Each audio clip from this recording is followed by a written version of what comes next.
Hello, everybody, and welcome to the Green Team of the Legendarium, the weird little spin-off podcast where patrons of the Legendarium gather together to discuss the books and topics the main crew hasn't gotten around to yet. I'm Cesky, and today we're going to be discussing The Human Division by John Scalzi, which is the fifth book in the Old Man's War series. I have with me today the hostess of hosts, LRB. Hi, everyone. And I have with me the friend of the Green Team and giver of platforms, Lammy Lams. Hello, hello. So let's get into this. On a scale of 1 to 5, how did you guys feel about this book? I can go first. I loved the style of this book. I loved all the short stories. I give it a 5 out of 5.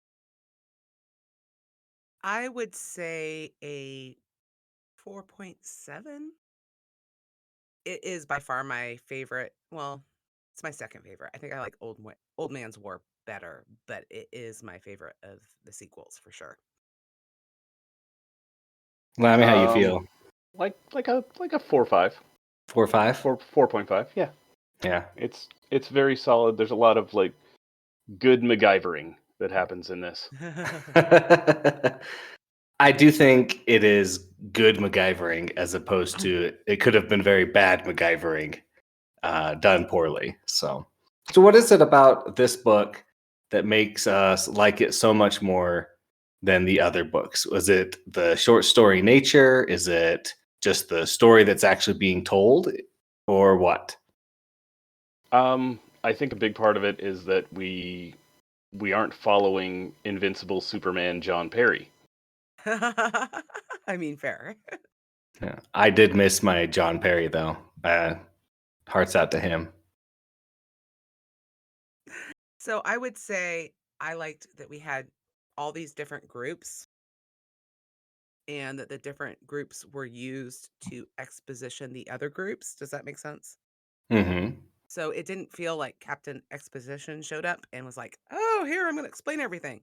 They're like, this is the behind the scene thing going on with the diplomatic corps. This is the behind the scene thing going on Earth. This is whatever. And we had a lot of fun little vignettes. I almost cried laughing with the dog. That was hilarious. I don't know. I liked the story style. I felt like getting just enough of each story to really get what it's trying to convey and what's supposed to be happening, and then cutting away and going to a next one. I thought he excelled really well at keeping these stories short and to the point. But there were a couple in here that I felt like really didn't need to be in here. Case in point, the Dog King story.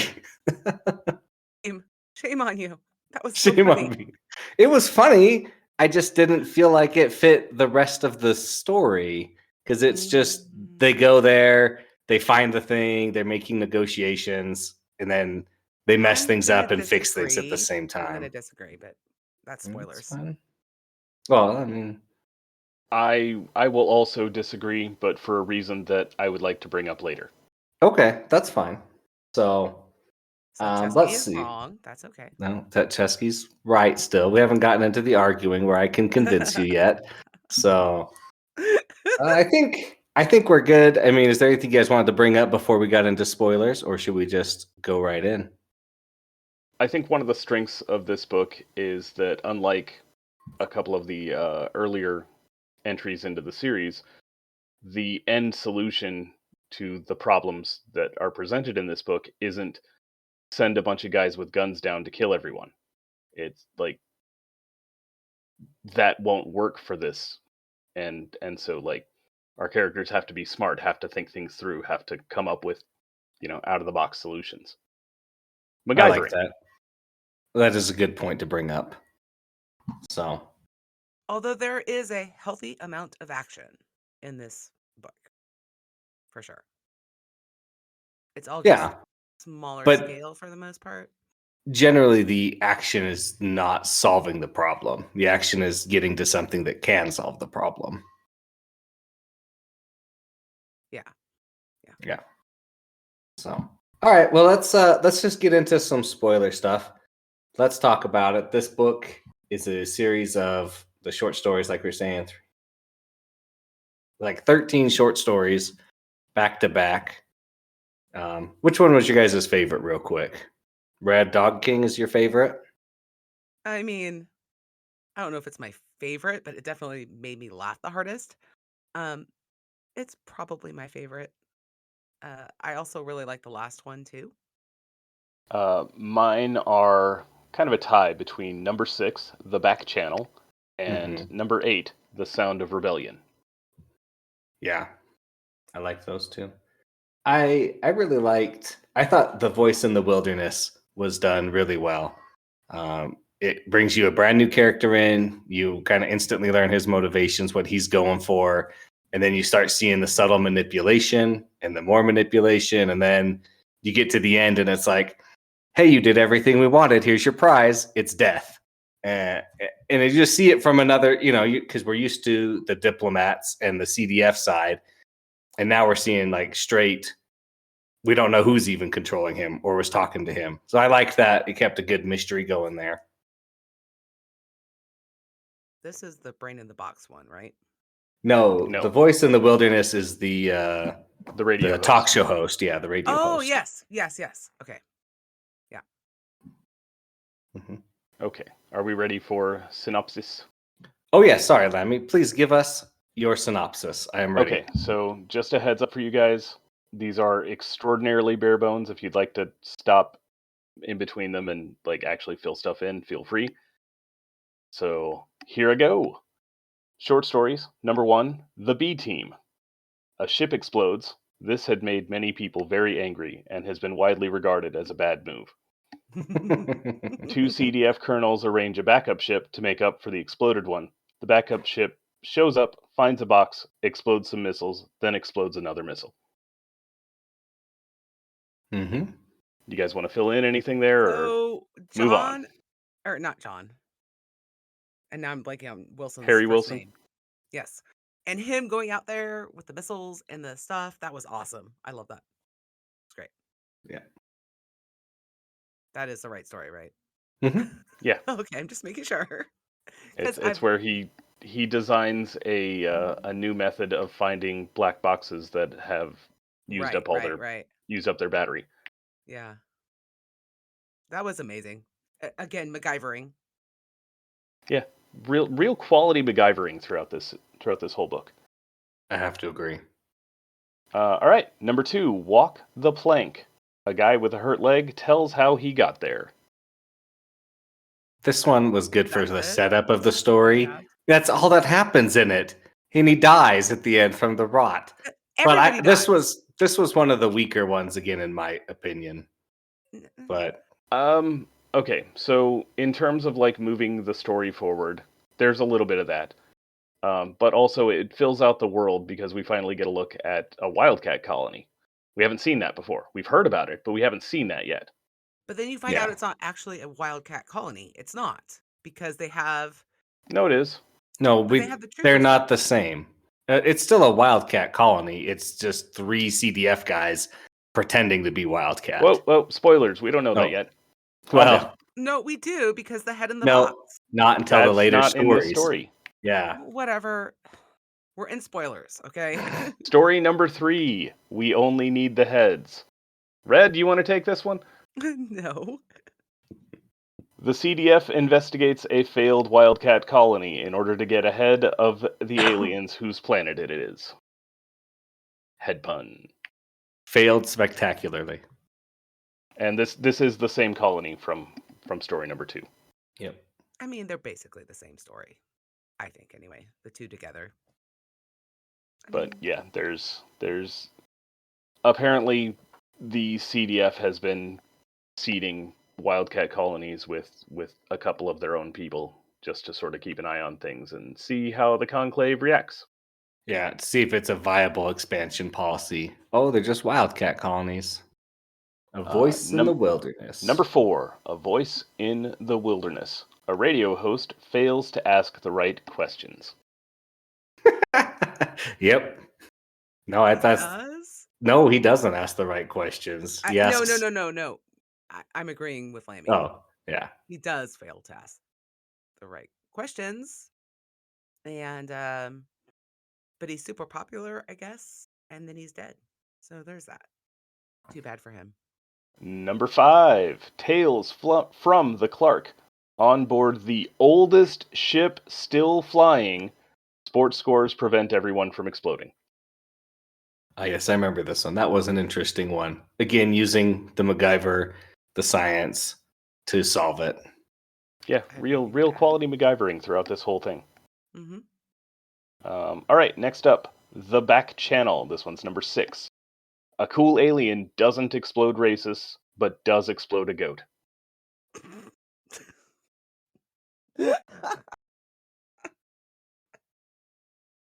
Yeah. Oh, so it's a colony of white nationalists, is what it is. Yeah, with Nazi tattoos. I don't know if you guys caught that. Yes. I Hefty didn't catch Sorbal that one. was like, "Hey, that's a cool tattoo, real angular," and that's as much description as we get, but it's enough. And poor goat. I mean, Yeah. She blows up the goat. Honest sacrifice. Great sacrifice of the goat. Though I will say, the best part about this, there are churros. Yeah. there are. And now I'm hungry. All right, number 7, The Dog King. This one's Red's favorite. To become the king, you have to kill the king. There can only be one. The dog gets eaten by a plant, and they're having a war because there's a missing king. And then No. Wilson, They already had the war. The Well, war whatever. happened. Yeah, war's There's mostly still over. tensions, is the point. And the dog gets eaten by a plant and finds the king. And because the dog has been chewing on the king's bones, the crown thinks that the dog is a descendant of the king and attaches itself to the dog. I loved it so much. It was so funny. It was And a pretty then- ingenious way of solving that with the smart blood. Right, But exactly. that leads me to a thing I want to bring up later about the only problem I have with this universe. Or it's a small problem I have with it. I Okay. have lots of problems with this universe. Then it sounds like it's time to move on to number 8, The Sound of Rebellion. Listen, there's talk of rebellion in the Colonial Union. There is.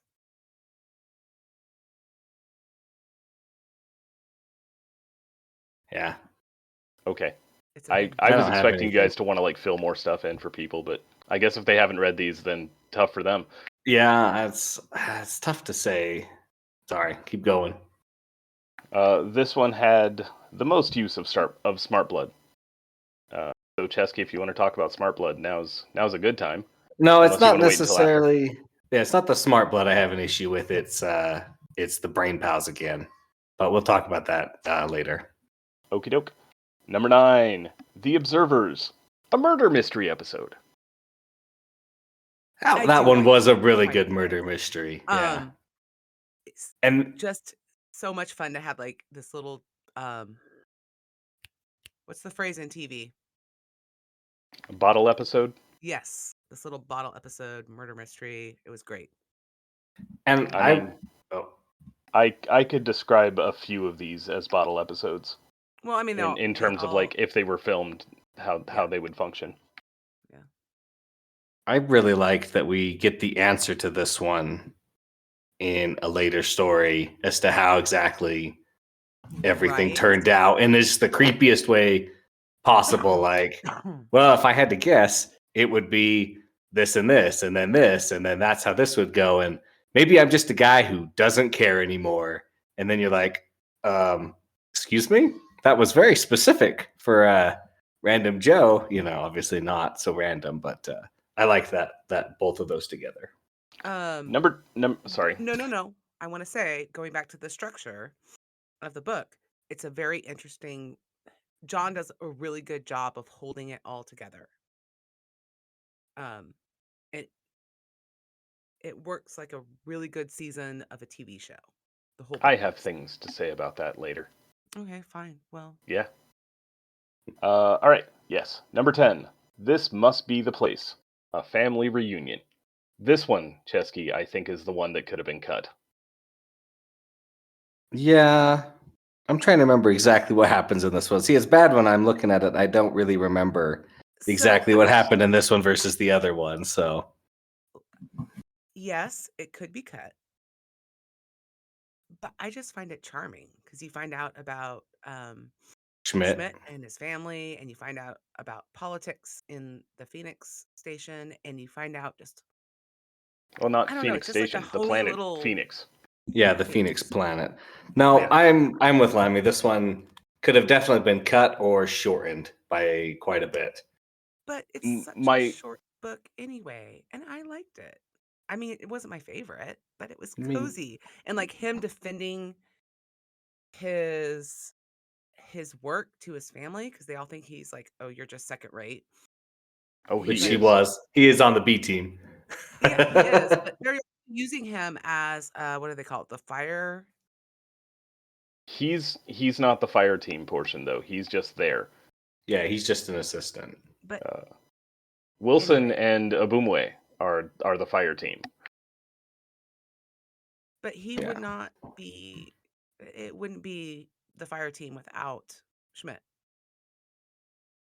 I'm sorry, I disagree. I just think that he's important too. Anyway, my main argument for keeping this is the same one I have for keeping the Dog King. No, not the Dog King. The other one. Walk the Plank. Which is, we get a look at something in the Colonial Union that we haven't seen before, which is a colonized and functioning planet. With the And, like, government. a look at their political system. So, Mhm. like, we've seen a new colony, we've seen a wildcat colony now, and now we're looking at a well-established colony. And also basically the driving force in the CDF. At least that's the feeling I got. This is just the driving force of like Phoenix Station. I mean, Phoenix Planet.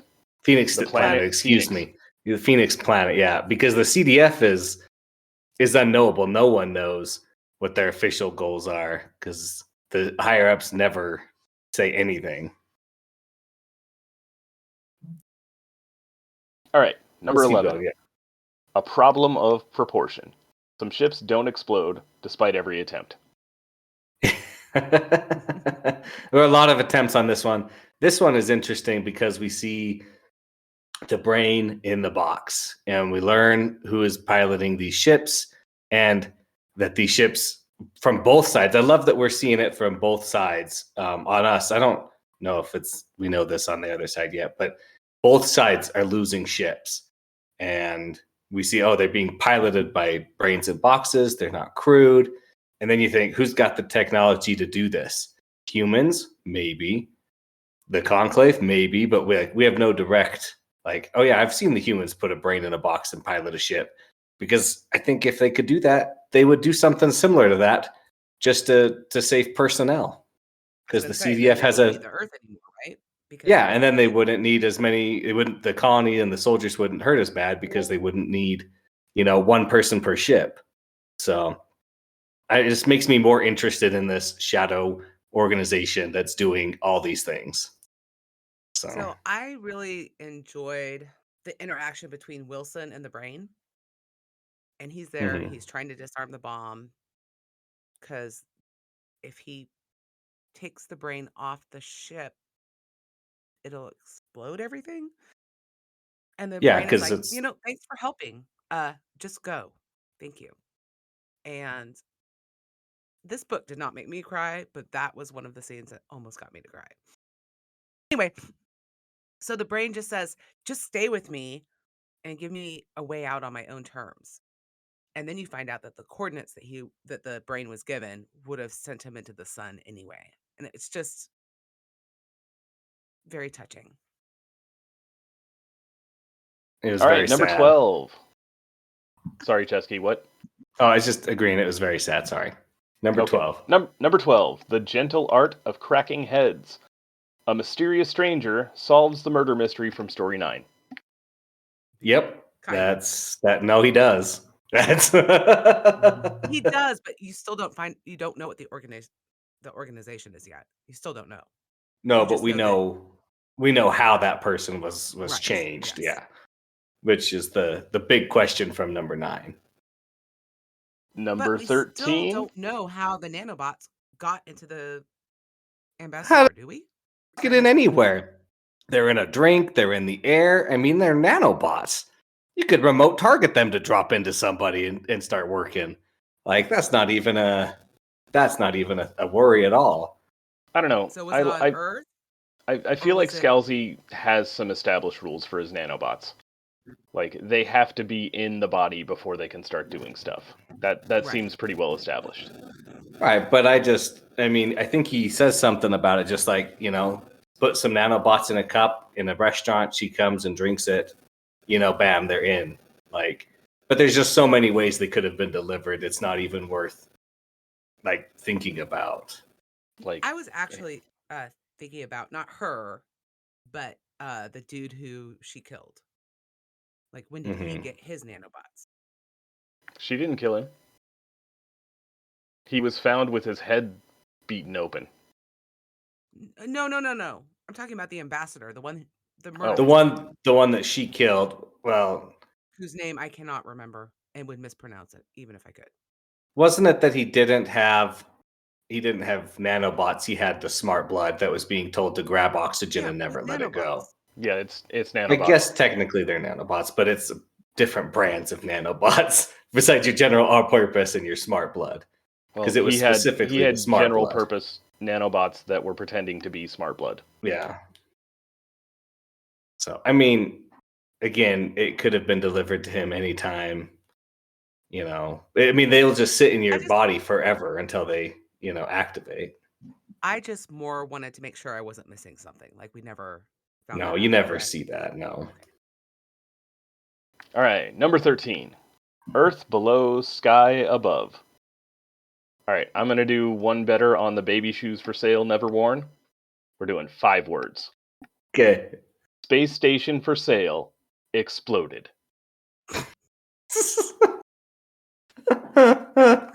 Oh boy. This was a great story. Obviously, it's they're trying to sell the station above Earth, Earth Station, right? Lease. Not so, Hmm? lease. Lease. Basically a sale. They're trying to lease Earth Station. The aliens or the ships, we don't know if they're aliens. The ships come in, blow it up, specifically targeting people. I was just a teeniest bit disappointed that everybody survived from our main crew. I think one death would have been okay. Whether it was Schmidt. We did lose somebody from the main crew. Who did we lose? Captain Coloma. Oh, she does go down with her ship. That's right. I just don't count her as our main crew because she's just grumpy and doesn't really. There's only she 5 does. people She does in the count. crew, man. She does count. You're right. No, there's I more than just. that. No, No, there's 5 people. There's Abumwe, there's Abumwe. Schmidt, there's Wilson, there's Captain Coloma, and there's Executive Officer Bala.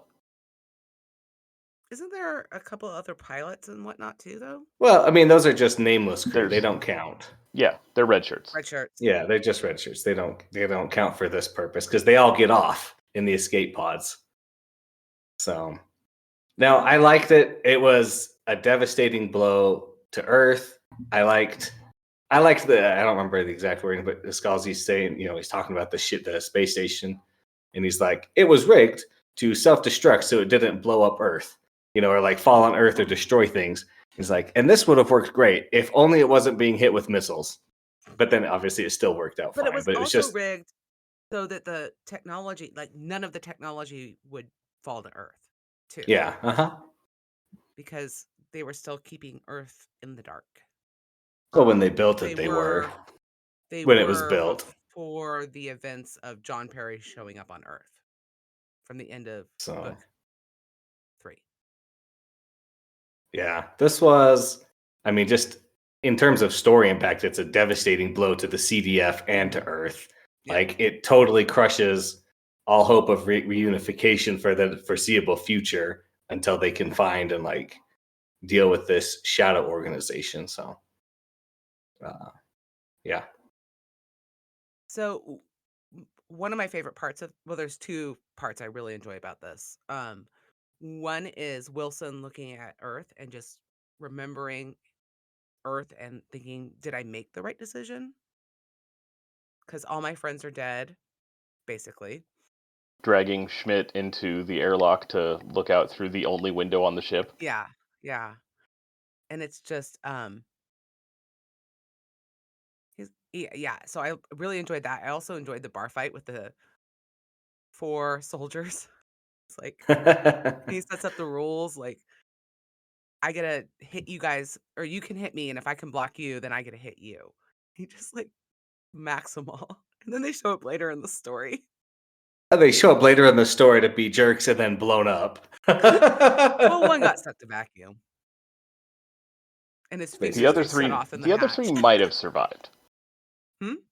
The other three might have survived, maybe. I mean, wasn't it pretty much Probably. implied that, like, I guess they could have gotten on the escape pods, but the other ships were targeting the escape pods too. Oh right, all the pods got blown up too. Except for Schmidt. Yep, because of Which is Captain Coloma. Yep. yes, still a bit So convenient. I agree. It's a that little was the only convenient. part, but I'm willing to overlook it.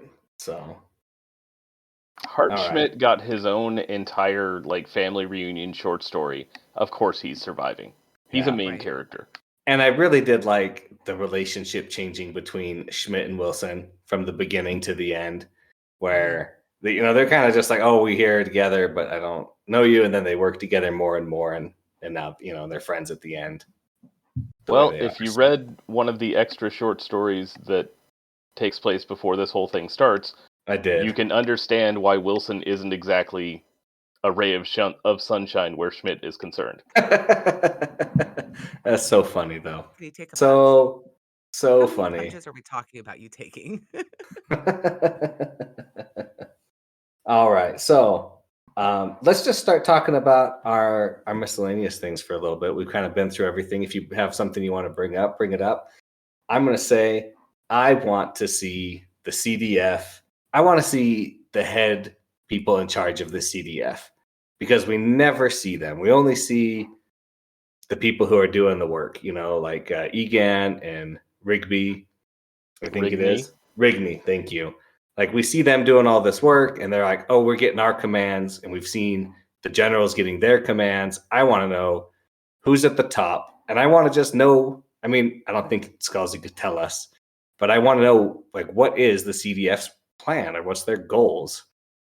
But, I thought we saw them back in book 2. I thought it was the generals. Like, I thought that was it. Are they the head, though? Like, just 5 generals? Or is it, I don't know. Thought so. I had that impression. That was the impression I had as well. I guess I just pictured generals as taking orders from somebody or some people in charge, like a president / We don't thing. ever see But I don't people know. taking orders. I don't know. Okay, that's fine. If you guys think it's the generals, then you think it's the generals, and I'm the crazy one here. But I mean, you are. I am but for a little different crazy. reasons. So Okay, well, since you brought up Abel Rigney, I'm gonna jump into my thing here. go which ahead. That is clearly a Wheel of Time reference. Abel is Matt Cawthon's dad in the Wheel of Time. Rigney is Jim Rigney, aka Robert Jordan, when he isn't writing. That is pretty cool to see. I didn't catch that until you said it because I'm just I don't think that way. You guys are a bunch of nerds. I was looking What's wrong with for you? like other people's names that might be a similar level of reference, and I didn't spot anything. But I'm not as well read as you two necessarily. So, did you guys catch anything? So I did not catch anything, but where I'd have they to go through. where the aliens spit on the ambassadors and say, "Give me," or "We give you our water." I think that was a Dune reference. Could definitely be a Dune reference, yeah. All right. Anything else? But I want to go back to Egan and Rigney. I really Sure. enjoyed, like, even though their stories weren't a big part, I really enjoyed kind of the pull back the curtain nature of those little stories but I also really enjoyed their relationship. They were fun. It was fun to watch them interact with each other. I don't know how you guys feel about that, but like Yeah, at the no, end they where they're were. feeding the ducks. No, I liked it. Him being like, I got to scare these generals and tell them like the starkest of stark, harshest of harsh realities, just so Diplomats. they'll the She was diplomats, scaring just diplomats. just so they'll think about like actually making changes and doing things the right way or doing things better versus just like telling them. And even then, she's still punching it up a little bit. Like, so I like that. Yeah, first intro to her. I don't think she was punching it up too much because she says at the very last meeting, you know how we said 30? Actually, more like 20.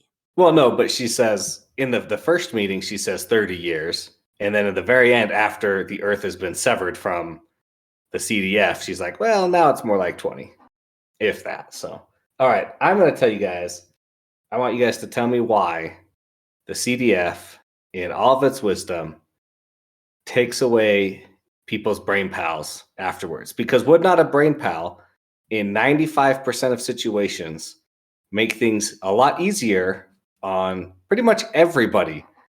Like flying a ship if you have a brain pal.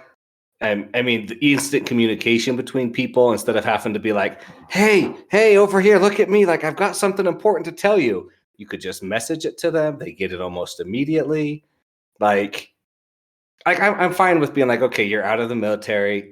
Here's just a regular human body. If you don't want your brain pal, I guess you don't have to keep it. And like, I know you guys both are kind of a little bit like, I don't love brain pals or whatever, but like, No. you can't.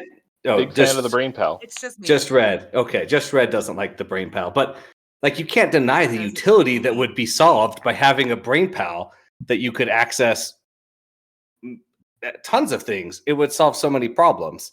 So I'm just like, why get rid of like something super advantageous to you as a human race? The You brain are pals. assuming a lot of goodwill from the CDF toward anything that isn't the CDF that has never been shown in these books, my friend. That's true. But you would think that even like the State Department should have brain pals, or diplomats could have brain pals, or you're going to pilot a ship. Here's a brain pal, like, or like, here's a Especially- ship. Here's one soldier to be on your ship, just so you have like a real soldier on your ship if something were to happen. I don't, that one's a little bit unrealistic, but like, just the lack of like, oh, you're just a human again, go colonize the whole world. And like, here's a tablet, which is your phone, but sorry, Fred. And we know that nanobots can make a brain pal because We know that. Most people don't know that. Because In Jane has universe. one. But most people don't know that in universe, I know, but we do. but Yeah. what I'm saying is like, I agree with Cesky. Like, this seems like if the CDF wants the human race to survive, it just seems like a smart thing to do. And those those humans could just be banned from Earth like all the other people who leave Earth. Like, it wouldn't get back to Earth. They already are banned from Earth. Yeah, that's what I'm saying. So why not? I agree. Hand out the brain pals. Right. That's like my only thing. But I agree. Like, they could be worried about people remoting the brain pals or doing something with them if they just gave them out to everybody who wasn't in military. Doing what? Well, like Bowden hacked it and did stuff with it. I'm sure they would be afraid other people could do that and reveal troop positions, or it could fall into enemy hands if their pilot was destroyed or captured. But I just was like, this is such a huge utility. It would be such a boon, even if you only kept it to like spaceship captains, right? You're going to have instant communication along spaceships or things like that. I mean, that's all. My minor thing. Or about leaders of colonies. State Department officials, right? Like that was, I don't know. Plus the That's it. translation thing and all those other stuff that it can do. Like, even if it can't operate a weapon, like, it's limited to translation and communication and archiving information. It would just be such a boon to the human race. I agree. And no one high enough up at the CDF has ever even considered any of this. Guaranteed.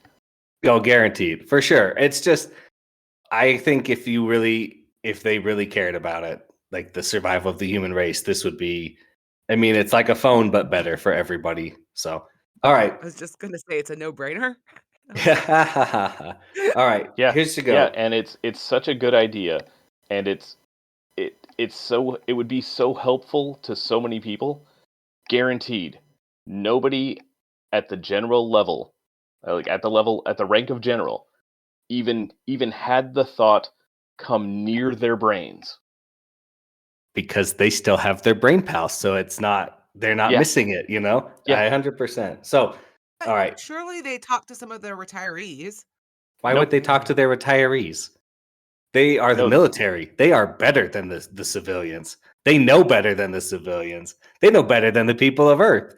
They're the smartest people in any room they walk in. These are like 150, 160-year-old men. Yeah, you think they're they're going to done. change their opinion? They are done having new thoughts. Yeah, I agree with Lammy 100%. Okay, who is the shadow agency that is stealing ships, plotting against the Conclave and the CDF and Earth? Go. I don't know, but they sound smart and crafty and probably handsome. Oh, it sounds like Lammy knows the answer here. I was gonna say Lammy probably is. He's behind it all. Red, who is it? I would say the counter conclave, but that would be too easy, so it can't be that. Well, the counter conclave broke apart. Okay. It's not the Consu, because they don't care.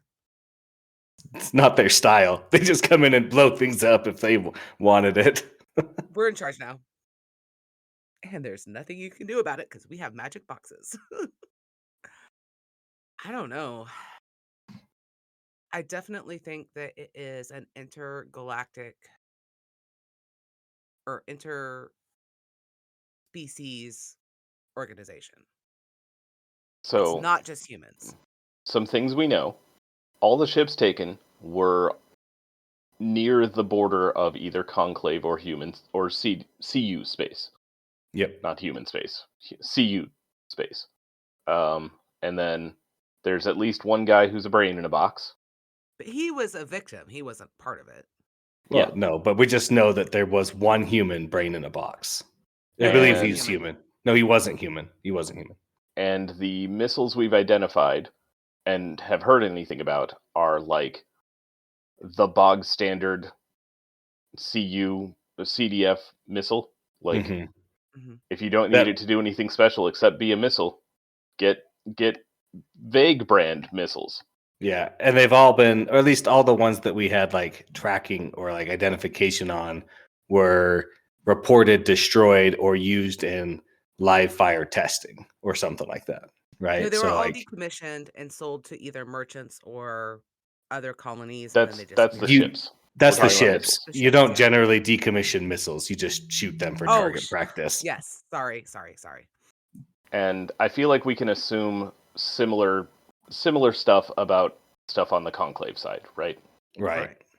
So I think, I don't know, I personally think it's an inner, like a subgroup of the CDF that has gone rogue, but they're like all the bureaucrats.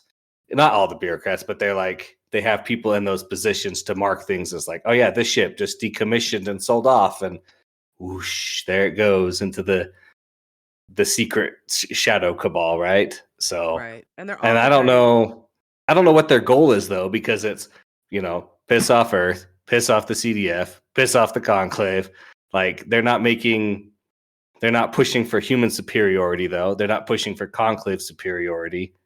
They're just trying to mess things up for everybody.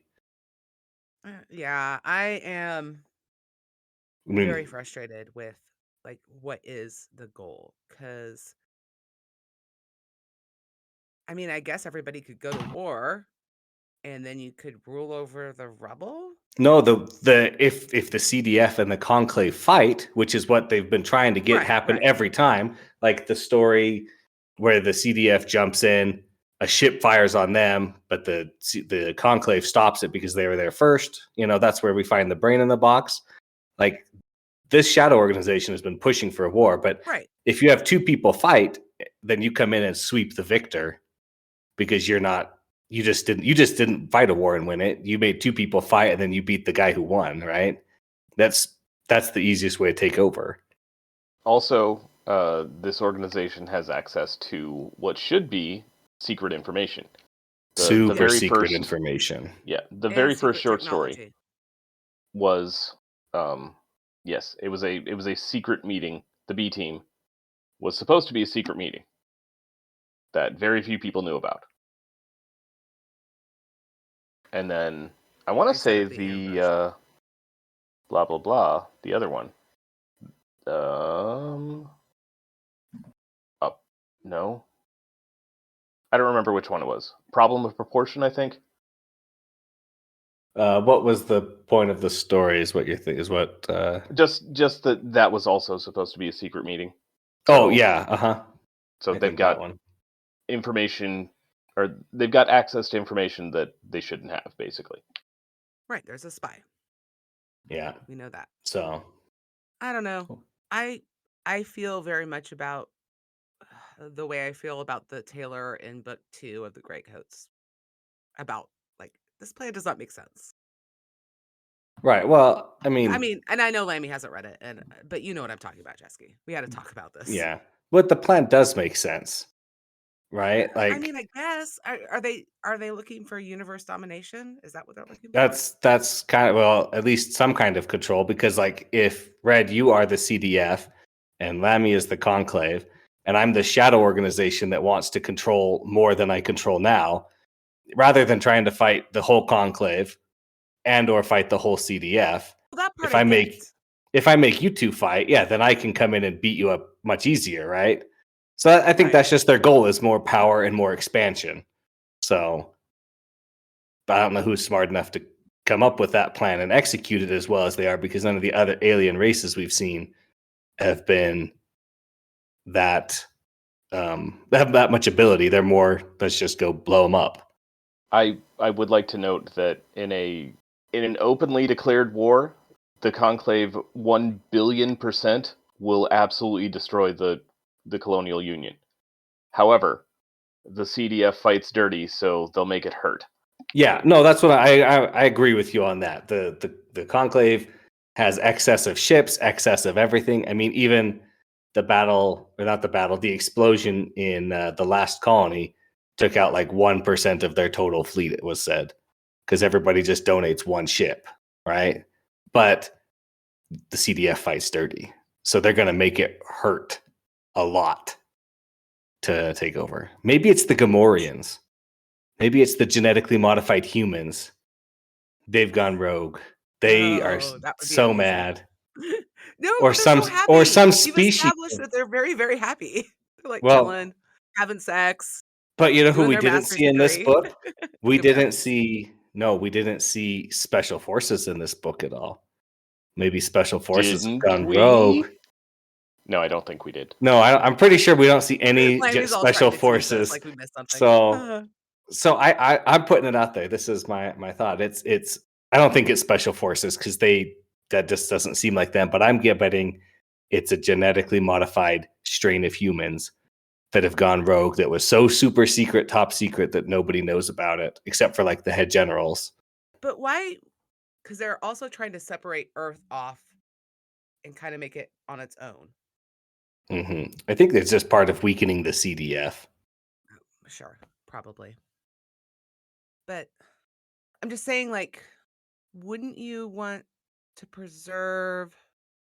But it also depends on who they are. Yeah. So besides just power, there has to be another goal in what they're doing. Or maybe it's just power. I mean, fine. It's just power. Could be either way. Know. All right. If I were trying to figure out who was in this secret shadowy organization, I would limit my scope to smart, crafty, handsome people. Smart, crafty, handsome people. So it's Scalzi and Lammy. They're the ones in this together. They did this. Okay. Let's change topic, because we're just going to spin forever on who is the shadow agency. We'll find out in the next book. Yeah. Who was your favorite character? I said Wilson was the best character. He does all the sciencey stuff. He brings back he's in the same platoon as John when they enlisted. So he's my favorite character in these short stories. Red or Lammy, who's your favorite? I mean, Wilson. I'm sorry. I know that's the same as you, but he's so much fun. He has a great sense of humor. He he is willing to put up with a lot of crap. And he's also really out of his element in the sense that he's the only CDF person on the ship. And so he has to deal with being green. So Ha does ha ha Wilson. ha. All right, Lammy. I enjoy watching CDF people use their brain pals and stuff in clever ways. So Wilson, and also whoever our point of view person was in The Sound of Rebellion. I don't remember her name. The point of view is the reporter. Oh no, the Sound of Rebellion. Sorry, I thought you said Voice in the Wilderness. That was way off. Is that Lowen, the state no, senator's daughter? Sound of Rebellion was the CDF people get kidnapped and tortured. Oh yeah, that was a good point. That was a good point that of was view. good too, That yeah. was a good one. Yeah, you're right. That's a good character. But again, CDF and a brain pal. Looks like there's a common thread here between people getting stuff done and having a brain pal. I like reading about them using that in a clever way. Like, it's good stuff. It wasn't the combustion trick started by John Perry?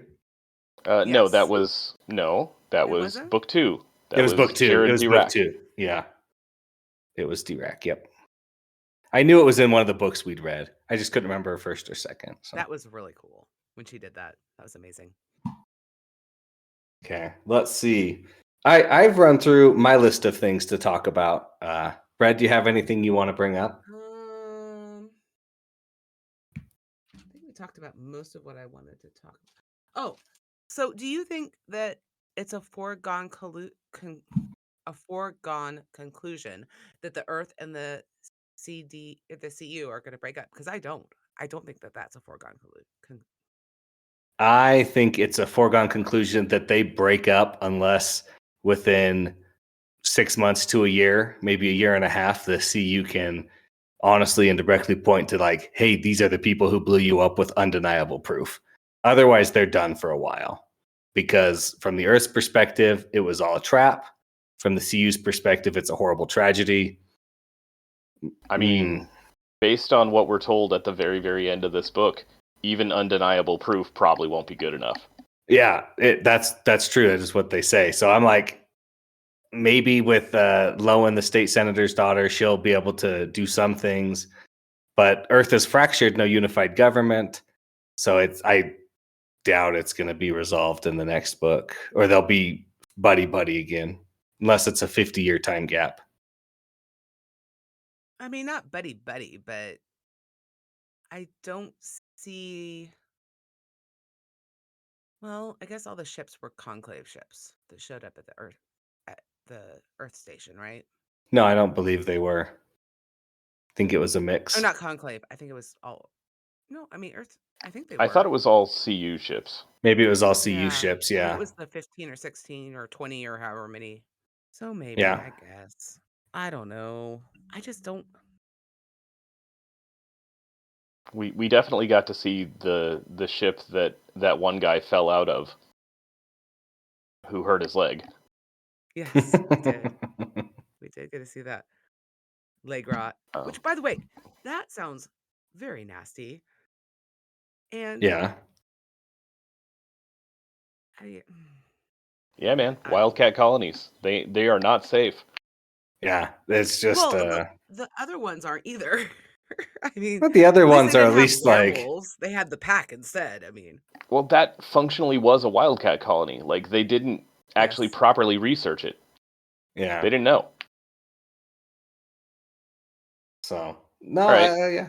Lammy, what other things do you want to talk about? I have a thing that I alluded to way back at the beginning. Yes, allude which us is more. This book on this read read to me like an updated pitch for this being turned into a TV show. Like, if you take this book as sort of like a show Bible, You get like a good example of a bunch of different types of stories you can tell week to week. You get most of them are like very, very light on budget. Like you've got a few cool looking aliens. You've got a handful of sets. Like They're easily doable with like 5 to 10 sets max. I mean, yeah. The most expensive thing is going to be your season finale of blowing up Earth Station, right? Right. Mm-hmm. So like this reads to me of like, okay, if you want to pick up Old Man's War as a series, make it a TV show, you can do cool stuff without necessarily having to throw all of your budget toward big alien battles. Like you can cut back and forth between viewpoints. Like you can have a John Perry as like the the season, like the pilot, the mid-season break, and then the finale. You can have Harry Wilson as like a couple of these middle episodes. You can have Ambassador Abumwe as a couple more. Like you can jump between things. You can have all of this happening like concurrently in one In the season. story, yeah. And most of these episodes can be very, very cheap to film. Yeah. While still being like good, compelling stories. Yeah. Right. I like that idea that this could be a TV show. My question is just, would you try and do this style of story for like the whole season, like the whole thing for like book 1 through 5? Or would it be like, we're just going to start here at like the end of book 4, just be like, hey, the backstory, there's aliens, we go up to space, now we're here. And then we have this book as like the first season. So What the are you way I thinking? would do it in my great wisdom and massive experience as a TV producer, Mm-hmm. is I would do Old Man's War as a movie and then do these books as this book as a TV series. So like what Cowboys in Space that turned into Serenity. Firefly. So that, but in opposite. All right. But I do think it's a pitch. I mean, the chapters are called episodes, not chapters. Yeah, and like we know that this series has been optioned at least a few times. I first heard about it, gosh, it's got to be a decade ago, when Sci-Fi picked it up and then never did anything with it. And we also know that John Scalzi has worked in television pretty extensively. Like he knows the industry. He knows how TV works, basically. So yeah, him doing this like this makes sense to me. And as you were talking, the fact that episode 1 and episode 13 are twice as long as the other episodes, two-parters. Oh yeah, no, definitely. Mm-hmm. I mean, and Definitely. I could even see the guy from Galaxy Quest two-parter. So we do, and there's no reason to have these as two-parters. Like, there's not really a break between the parts. Even. No, it's It not. goes It's just one to the other. So it's just formatting, though. That's all it is. Yeah. It's just formatting. Uh-huh. And we all know that the episode the sequel never appeared was just like that at the end. It was like a cliffhanger. So anyway, I just made me think of Galaxy Quest just now. If I were in charge of, like, if I were hired to be a showrunner, despite having no experience with it and having never worked in television before, unlike me, whoever has the rights to this, let me know. Hook me up. DM him at Lammy Lams. Yep. I would have. I think I'd have season 1 be sort of a mix of books 1 and 2 happening concurrently. Just because, like, you can fuzz the timeline a little bit, right? Oh Like, yeah. Jane is off doing special forces stuff all throughout John Perry's career. Like they have very little interaction. They have a little bit, but not much. Like you can do that, and you can have like small scale stuff, and then season 2 would be this, I think, You would just skip the Last Colony because I think I the would. Last Colony would work really well as its own season. Like, here, John, you're set to go fund this colony, and then it could pull both from like Zoe's Tale and the Last Colony. Obviously, you could have a 2-episode werewolf arc or a 3-episode this arc, and here's the conclave coming in. And I think I would see that one working pretty good as its own season as well. And then this book be season 3. But I like your season 2. It works too. I think Zoe's Tale and Lost Colony would work well. You have enough information in those books to make a season without having to create new things in that season, like that weren't there originally.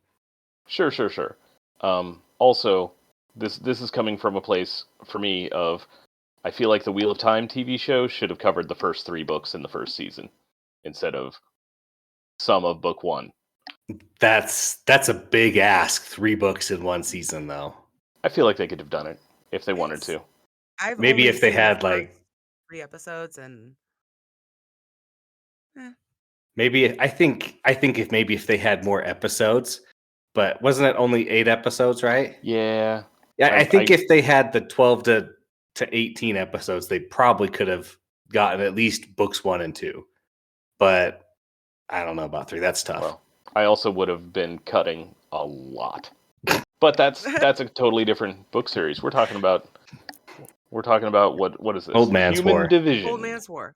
Join us on our next episode for how the Wheel of Time TV show could be improved, featuring Lammy Lams. And you know what? Very Don't tease me. I will record that episode if you let me. Oh dear Lord. Maybe we can do that on your podcast sometime. So all right. Patrons only.